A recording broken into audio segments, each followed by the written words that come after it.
Hello, fellow book readers. My name is John, and today we are going to review J.R.R. Tolkien's Letters from Father Christmas. I wanted to review a Christmas-style fantasy, and there really isn't that many of them out there. There's a lot of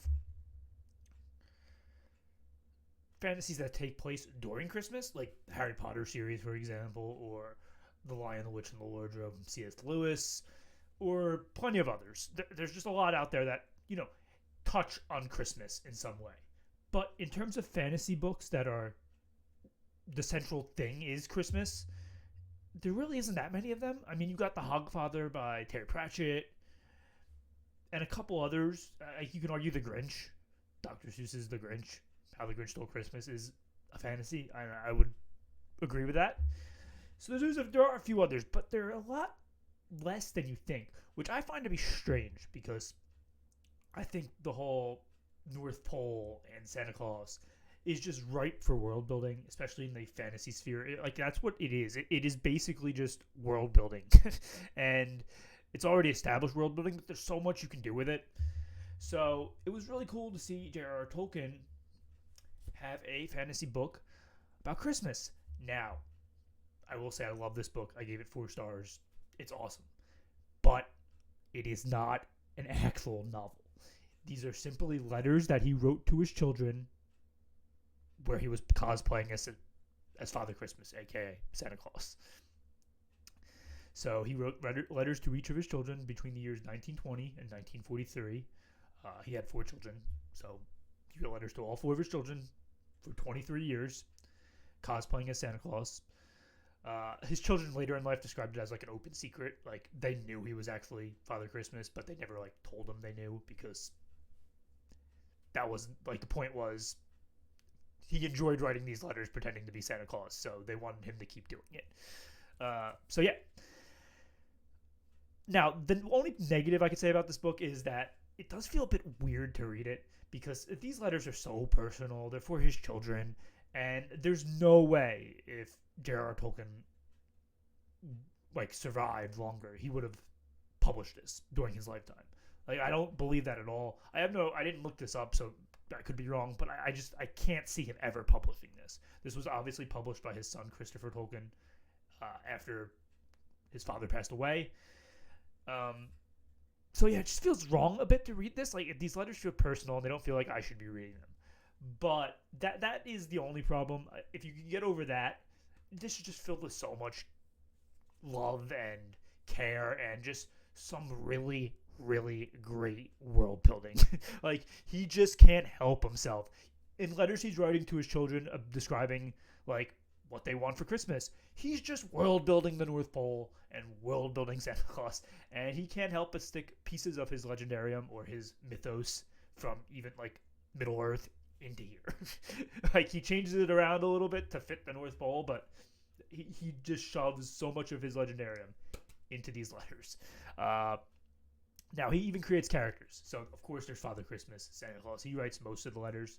He was usually writing about 2 letters per year, one early in November, telling him he's gotten his children's letters to Father Christmas, and then he would write one, on Christmas Eve that they would get, or, the day before Christmas Eve, which was usually a bit longer. So there's 2 letters per year in here, so there's about, 45, 46 letters in this book.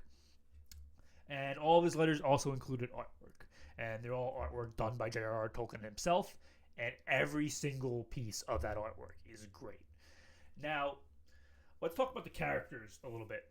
So it's not just Father Christmas. He has invented a whole cast of characters.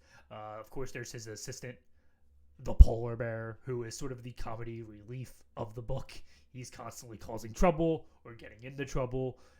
And he's just hilarious. He also, keep this in mind, writes in runes, which is hilarious because it's Tolkien has created his own language. Of course, the Polar Bear is going to write in runes. Is that surprising at all? No. Guess what? Father Christmas also has a gardener. His gardener is the snowman, who is, just a snowman that is animated to come to life, kind of like Frosty. And it's just funny that he has a gardener because that is literally Samwise Gamgee. Samwise is a gardener in Lord of the Rings. It's just he couldn't help himself. He had to insert a gardener into this. And then, of course, we got the man inside the moon. minor character, but he does appear in a couple letters. We have, yup, you guessed it, goblins. There are actual goblins in this. Goblins with swords. It's crazy. Crazy. We got goblins with swords. So, yeah, he just couldn't help himself. He wanted the goblins with swords, who are sort of the antagonists to Father Christmas in some of these letters. We have the cave bears. They're brown bears, so they're a little different than the polar bears. They live in caves. They're in here. We, of course, got elves. There's elves in Lord of the Rings. Why would there not be elves in the North Pole? They're elves. They're not as, I would say, whimsical as the elves from other Christmas time stories, but they are elves, and they are, I would say, magical, which is really cool.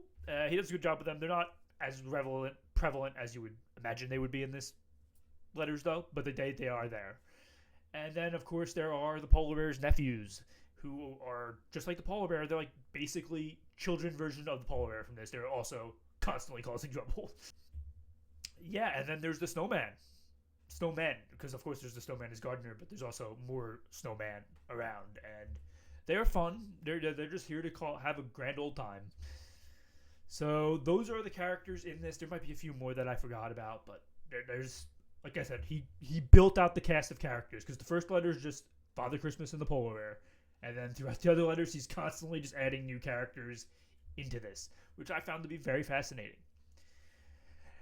Let's talk about the letters just a little bit. I'm not going to go over like each individual one, review them or anything. I'm just going to talk about the style that he wrote these letters in. So in the beginning, these letters were shorter. So like from 1920 to 1929, these letters were a bit shorter, and they were more comedic in tone.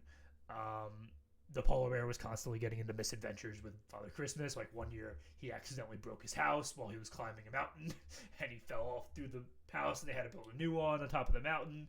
And then another year, the polar bear fell down the staircase and dropped a bunch of gifts, and it was hilarious because he was injured, I guess. Don't know why that was funny, but it was funny. And then the one year he he purposefully set off all of Father Christmas's firecrackers and blew up the northern lights for 2 years. So that was a misadventure that was pretty funny. Father Christmas was not happy about that, by the way. Yeah, so there was just misadventures like that and a few others. So they were all like sort of comedic with things going wrong and just funny stuff going down. And there was pictures for each of the events that happened. And then you get to the middle letters, I'd say like 1930 to like 1936 or so. And those letters look more serious, and he expands the world building. They're way longer letters, and the goblins come into play, and there's actual fights and battles and lore and treasure going on. And yeah, it's like a full-on, like almost epic fantasy in the North Pole in those letters, those 6 years. And those letters are longer, and they're more fun, and there's more characters added on. I would call those probably like the best letters of the bunch in terms of fantasy. They're really good and really interesting, and yet they're still heartwarming because he's talking about his children and talking to them, and yeah, it's great. And then there's the later letters, and I call those sort of the depressed letters, where J.R.R. Tolkien was just very depressed because his children were growing up and they weren't all writing the Father Christmas anymore, and World War II had broken out, and you can tell that had really affected his writing and his desire to write, because he constantly brings it up how depressing it is and his view of the world in these letters, in those later letters, and it's just very sad. And then by the end, he's starting to get a little bit more cheerful again because he's only writing to his daughter now. His daughter is his youngest child, and yeah. But the last letter, you could tell there's one of the last letters he's like sad because his daughter just did not write to him that year, but he still wrote to her, and yeah, that made me tear up a little bit. But yeah, those letters are just really strong. So there's really 3 sections of letters for me. There's the, like the first 10 years, which is sort of just fun and whimsical, comedic letters. And then there's like the middle years, which is about six or so years, maybe 7, which are more like serious and epic. They're still fun and there's still humor there, but they're more like grand world building going on. And they definitely appeal more to like epic fantasy fans. And then there's the last like 7 or so years or something like that, where J.R.R. Tolkien's just a little bit depressed. But it doesn't affect the quality of the letters. They're still good. And let's talk about the style of the letters a little bit. So most of them are long form, but Father Christmas doesn't write all the letters. Sometimes the polar bear jumps in and writes a little bit. Sometimes the elves write. Sometimes I think the nephews even write a few letters. And then, of course, there's one letter that's just entirely in poetry. This is one during the depressed years where, like, I don't think Tolkien wanted to write like a longer letter, so he wrote a letter in poetry, which is unique. It's the only poetry letter in this, but it is pretty fun because it is poetry again. So yeah, and that pretty much covers all the letters. Again, there's some letters that are lit in runes, and Tolkien gives the kids like the word key to figure out which runes mean what. It's really fun and really interesting, and the book gives you like pictures of what the letter looks like itself, and then he gives you like just like a prose version under it, where the letters are typed out in like a more normal font, because he gave each of these characters like a different font. So like Father Christmas writes very like scratchy writing because his hand constantly shakes. The polar bear again writes in runes most of the time, but he is learning to write in regular letters by the end. Some of the other characters write really small. Some write gigantic. Yeah. So the actual pictures of the letters are interesting, and I'll show you one.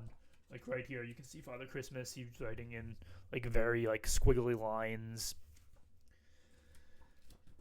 So yeah, that's this. It's about 110 pages. You can read it very, very quickly. It's about 50, like a little bit less than 50 letters, but they're very fun, and the artwork here is really worth reading.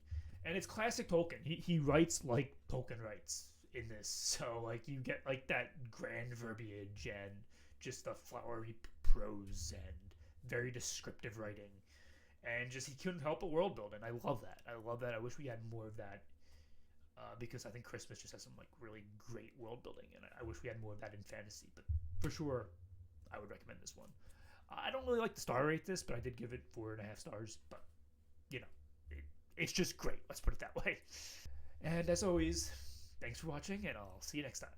And or a happy holiday.